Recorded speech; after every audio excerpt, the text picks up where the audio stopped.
So for today's video, it's all about Canada Day, July 1. Ilang taon din nga kaming hindi naka-witness ng fireworks, kaya naman 7 PM pa lang ng gabi ay nagpunta na kami sa Millwoods para makakuha kami ng magandang parking at magandang spot, at bahagya akong naispatan yung magandang motorsiklo. Welcome sa Millwoods, ang south side ng Edmonton, Canada. Napakaganda nga ng panahon at maganda na rin ang weather. Habang binabagtas nga namin itong 23rd Ave, ang dami-dami na namin nakikitang sasakyan na may mga flag ng Canada. At dito pa nga lang sa Canadian Tire, ang punong-puno na yung parking lot. At sa sobrang excited ko naman, nakita ko na itong Ferris wheel. Naaalala ko nung aking kabataan. Tuwing Pasko lang nito may garoon sa Pilipinas.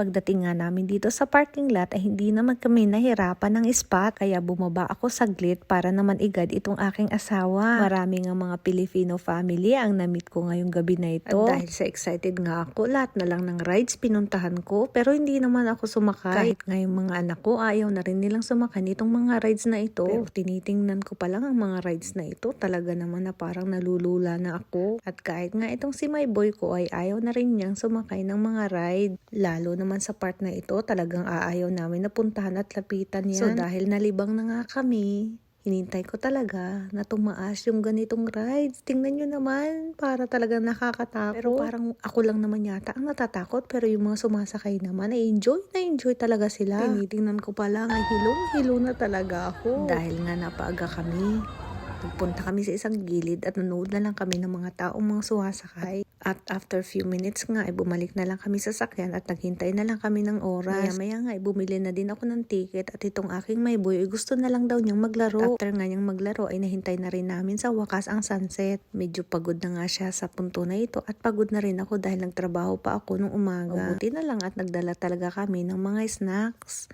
Kasi medyo may kamahalan din ang mga paninda dito. Gustong-gusto nga kasi ng my boy ko na ito, na lagi ko siyang binibilhan ng treats. At habang naghihintay na nga kami ng fireworks, syempre nanonood na din kami ng mga taong dumadaan. Pero dahil sa matagal-tagal din kami naghintay, parang gusto kong bumili ng elephant ears o yung mini donuts, sabi ng anak ko. Pero grabe talaga ang line up, kaya naman napunta na lang ako dito sa bilihan ng ice cream. Vanilla at chocolate nga lang yung flavor na natitira nila, kaya ayan, maganda na ang mood ng aking my boy. At sa pakiwari ko ay napakaganda din ng spot niya, kaya naman hindi nagtagal, ayan na.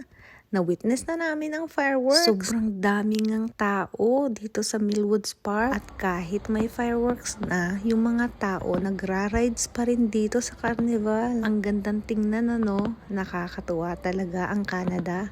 Salamat sa bansang ito. Wow!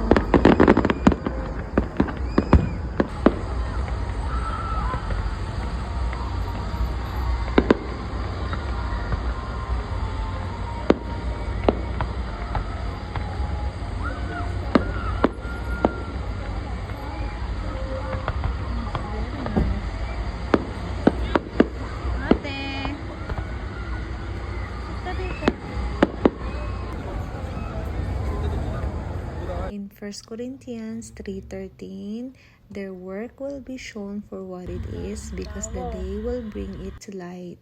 It will be revealed with fire, and the fire will test the quality of each person's work. Have a nice day and happy Canada Day!